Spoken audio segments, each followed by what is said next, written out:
Hello everyone, আসসালামু আলাইকুম। কেমন আছেন সবাই? আশা করি ভালো আছেন। আজকে আসলে ঘুম থেকে উঠে পড়তে বসতে একটু দেরি হয়ে গেল। ফ্রেশ ট্রেশ হয়ে এসে একবারে রেডি হয়ে বসলাম। এখন বাজে হচ্ছে 8টা 9। যদিও কালকে বেশ 2:30 পর্যন্ত একটু পড়তে হয়েছিল বা ওইরকম একটু জাগতে হয়েছিল, তারপরে উঠে পড়ছি মোটামুটি। এখন হচ্ছে আজকে হচ্ছে আমি এখনই 8টা থেকে পড়া শুরু করবো। যদিও 10-15 মিনিট লাস্ট টাইম যাবে, 10-15 মিনিট বাদ দিয়ে শুরু করব। তা এখানে হচ্ছে আজকে আমি আমার আজকে ডেইলি রুটিন যেটা থাকবে সেটা আমি এখানে দেখাবো। আর হচ্ছে আমার সামনে যে এক সেট প্রিলি বই, এটা হচ্ছে আমি সবসময় রেখে দিই, যেটা যেখান থেকে নিয়ে পড়ি আবার সেটা সেখানেই রাখি। এই প্রিলি বুক লিস্টটা এইভাবে রাখছি কারণ যাতে হচ্ছে নতুন যারা আসবে তারা সেই যাতে এই অত্যন্ত একটা বুক লিস্ট দেখতে পারে, তাদের যাতে এই ঝামেলাটা থেকে মুক্ত থাকতে পারে যে আসলে কোনটা কিনবো কোনটা কী করবো, তারা এটা ফলো করতে পারে এই জন্য। আর আজকের যেটা আমি করব সেটা দেখাচ্ছি। আজকে আমার যে টার্গেটটা থাকবে, আর প্রথমত হচ্ছে টাইম ম্যানেজমেন্টের কথা বলে নিই। টাইম ম্যানেজমেন্টের ক্ষেত্রে হচ্ছে আমি এই যে দেখেন গতকালকে রাত্রে অবশ্য 12টা থেকে 1 ঘন্টা পড়া হয়েছিল, 1টা থেকে 2টার মধ্যে 10 মিনিট পড়া হয়েছিল। এরপর একটু ফোন টোন চাপা হয়েছিল, একটু শুয়ে একটু লেট হয়ে গেছিলো কারণ প্রথমে ঘুম আসছিল, পরে একটু পরে ঘুম চলে গেছিলো, আবার পড়তে মন চাচ্ছিল না। যাই হোক, ওইখানে ওইটুকু সময় একটু পড়া আছে। এখন হচ্ছে শুরু হবে হচ্ছে সকালে যে 8টা থেকে, ঠিক আছে? 8টা থেকে শুরু হবে। দেখি আজকে দিনের ভিতর আমি কতটুকু পারি। আর আজকে আমার টার্গেটটা হচ্ছে দেখেন, টার্গেটটা হচ্ছে প্রথম হচ্ছে 8টা থেকে, ধরেন 8টা থেকে বলতে 8:11 বাজে, 8:20 থেকেই হবে। 8:20 থেকে হচ্ছে টানা ধরেন যে এখানে 8টা ধরে, তার হিসাবে আমার একটু সহজ হবে। 8টা ধরি, এখানে লেখার সময় এখানে যখন লিখবো তখন আমি এখানে আসলে লিখবো 30 মিনিট অথবা 40 মিনিট, আমি যতটুকু পারি ততটুকু। 8টা থেকে ধরি, 8টা থেকে হচ্ছে আমি আজকে একটানা পড়তে পারবো হচ্ছে 6টা 5:30 5:30 পর্যন্ত একটানা পড়তে পারবো।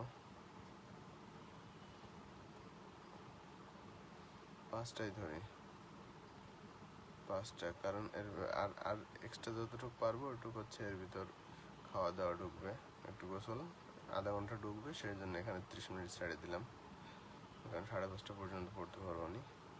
তো এখানে হচ্ছে 8-4-12 আর 5 9 ঘন্টা। এটা হচ্ছে আমি আজকে দিনে পারবো, কারণ ওই পাশে আমার একটু টিউশনি নাই, পরে আছে অবশ্য, পরে করাতে হবে না একটা। আর হচ্ছে ওই পাশে টিউশন আছে, দেন হচ্ছে সেমিনার আছে। সেমিনারে যে আমার টিউশনের ফাঁকে যে টাইমটা, ওইটা সেমিনারে যে পড়া হয়। আর হচ্ছে দেন হচ্ছে আমার বাসায় আসতে লাগবে হচ্ছে 10:30, তাহলে 10:30 এসে বসবো। 10:30 থেকে 12টা অথবা 1টা যা বাজে, 10:30 থেকে 1:30, 11:30, 12:30, 1:30, এখানে 3 ঘন্টা মতো হবে। 1:30 পর্যন্ত, 1:30 পর্যন্ত হবে। আর সেমিনারে এখানে হবে হচ্ছে 1.5-2 মতো আজকে হবে হয়তো। তাহলে আজকে মোট টার্গেট হচ্ছে আমার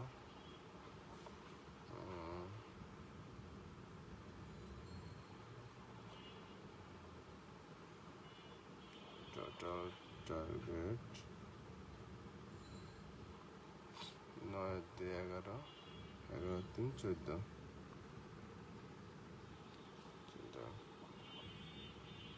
এটা হচ্ছে আমার আজকের টোটাল টার্গেট। এই যে এটা 8টা থেকে 5টা, তারপর টিউশন সেমিনার আছে, সেমিনারে 2 ঘন্টা থাকতে পারবো। এরপর হচ্ছে 10:30 এসে বসতে পারবো। 10:30 থেকে আসলে 12:30 অথবা 1:30, এর মধ্যে আবার 12টার পরে গেলে তো নেক্সট ডেতে চলে যাবে, অতএব আজকের দিন একটু কমবে। সেটা হচ্ছে 10:30 থেকে 12টা, তাহলেই হচ্ছে 1.5 ঘন্টা এখানে 1.5, কারণ এক্সট্রা যা যাবে তা যাবে নেক্সট দিনের ভিতর। অতএব এখানে হচ্ছে 9 আর 2 11, 12.5, 12.5, 12.5 মানে 12.5 ঘন্টা। এটা হচ্ছে আমার টার্গেট। আচ্ছা দেখি আজকে কতদূর পারি। কালকে আমার টার্গেট ছিল হচ্ছে 11.5 ঘন্টা মতো, সেখানে আমি পারছিলাম হচ্ছে 10.5 ঘন্টা, মানে 1 ঘন্টা আমার শর্ট ছিল। আর আজকে আমার টার্গেট হচ্ছে 12.5 ঘন্টা। তার ভিতরে আমি কতটুকু পারি রাত্রে অবশ্যই সেটা দেখাবো। তো আপনারা যারা পড়তে অনেক আগে অবশ্য বসে গেছেন, কারণ অনেকেই একটু আগে ঘুমান, অতএব একটু আগেই উঠে যান। তো যার যেভাবে ভালো হয় আর কি। ঠিক আছে, আমি কয়েকদিন অবশ্য উঠছি, কিন্তু হয় কি ওই সকাল মানে এটা আসলে অভ্যাসের উপর নির্ভর করে। আবার শহরে একটু সবাই রাত করে ঘুমানো অভ্যাস, যার কারণে রুমের ভিতর সবাই জেগে থাকলে এমনি ঘুম আসে না, অটো রাত হয়ে যায়। রাত করে ঘুমালে অবশ্যই একটু দেরি করে ওঠা হয়, আবার ওঠার পরে একটু সময় লাগে একটু বসতে, এভাবে আর কি। কারণ এখন তো ফুল প্রেশার আসেনি, ফুল প্রেশার আসলে তখন অবশ্য মানে ওটা তো বুঝেনি, সবার ক্ষেত্রে এরকম হবে। এখন শুরু করতেছি, যদিও 15-16 মিনিট লাস্ট টাইম গেছে, মানে 20 মিনিট যাবে। 20 মিনিট বাদ দিয়ে আমি হিসাব করবো যতটুকু পারি। আজকে এই পর্যন্তই থাকবে। আর যারা নতুন ভিউয়ার্স আছেন, যারা প্রিপারেশন নেবেন ভাবছেন, তাদের জন্য এই যে প্রিলি বুক লিস্ট রয়েছে, এটা ফলো করতে পারেন। এই যে এখান থেকে স্ক্রিনশট নিয়ে নিতে পারেন, দেখতে পারেন। সব বইয়ের লেখাই প্রায় সেম। আমার পছন্দ, আমার দেখা জায়গা থেকে এই কটা আমার কাছে ভালো লাগছে।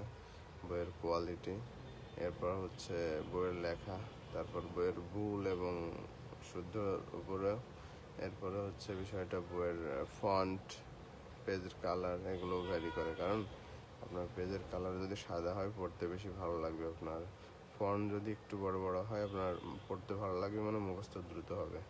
ঠিক আছে, এবং উৎসাহ পাবেন। আর ফন্ট এবং পেজ কালারের উপরও পড়া নির্ভর করে। আর অবশ্যই ডাটা তো আছেই, ডাটা অনেক গুরুত্বপূর্ণ। যদিও সব বই প্রায় সেম ডাটা থাকে, তবে কিছু বই ভুল থাকে, সেই বইগুলো এড়াই চলতে হবে। আমি কয়েকটা বই দেখছি, কারণ দেখছেন আমার বইটা এখনো এক সেট বই না, অনেকগুলোর আছে। জর্জের আছে, উত্তরণের আছে, কনফিডেন্সের আছে, MP3 জর্জের আছে, পিসি দাসের আছে। এই দেখেন, আমি কিন্তু খায়রুল বেসিকটা না নিয়ে সায়েন্স বেসিকটা নিছি। আমি কিন্তু দেখে নিছি, আমি কিন্তু না দেখে আন্দাজে নিয়ে নিছি তা না, বুঝছেন। আমি কিন্তু দেখে অ্যানালাইসিস করে কোনটা আমার কাছে বেটার মনে হয়েছে আমি সেটা নিছি কিন্তু। তো আপনারা এরকম দেখে নিতে পারেন। খায়রুল বেসিক সবাই বলে, কিন্তু খায়রুল বেসিক থেকে সায়েন্স বেসিক আমার ভালো লাগছে, কারণ এটা সাজানো গোছানো ডেকোরেটেড। ঠিক আছে, যার কারণে আমার এটা ভালো লাগছে। খায়রুল বেসিকে এক্সট্রা কিছু কোশ্চেন আছে অবশ্য, সেটা হচ্ছে অধ্যায়ের শেষে সম্ভাব্য কোশ্চেন আছে কয়েকটা, কিন্তু বিষয়টা তার থেকে বড় ইম্পর্ট্যান্ট হচ্ছে এটা অধ্যায়টা সাজানো গোছানো, করতে ভালো লাগবে আপনার। একই একই বিষয় ওখানেও যা আছে এখানেও তাই, একই বিষয়। এখানে অধ্যায়ের শেষে অবশ্য অনেকগুলো কোশ্চেন দেওয়া আছে, আবার সাজায়ও দেওয়া আছে। তো মেন বিষয় হচ্ছে এক্সট্রা ফিচার হচ্ছে এখানের অধ্যায়গুলো অনেক ওয়েল ডেকোরেটেড, সূত্রগুলো সব এক জায়গা দিয়ে সুন্দরভাবে ম্যানেজ করা, যার কারণে আমার কাছে ভালো লাগছে। আপনার কাছে অন্যটাও ভালো লাগতে পারে, স্বাভাবিক। যেখানে একটা ফলো করলেই হবে, অঙ্কগুলো মনে রাখতে হবে প্র্যাকটিস করে করে, সেটাই হচ্ছে মূল বিষয়। ঠিক আছে, তাই পর্যন্তই। ভালো থাকবেন সবাই, আল্লাহ হাফেজ, আসসালামু আলাইকুম।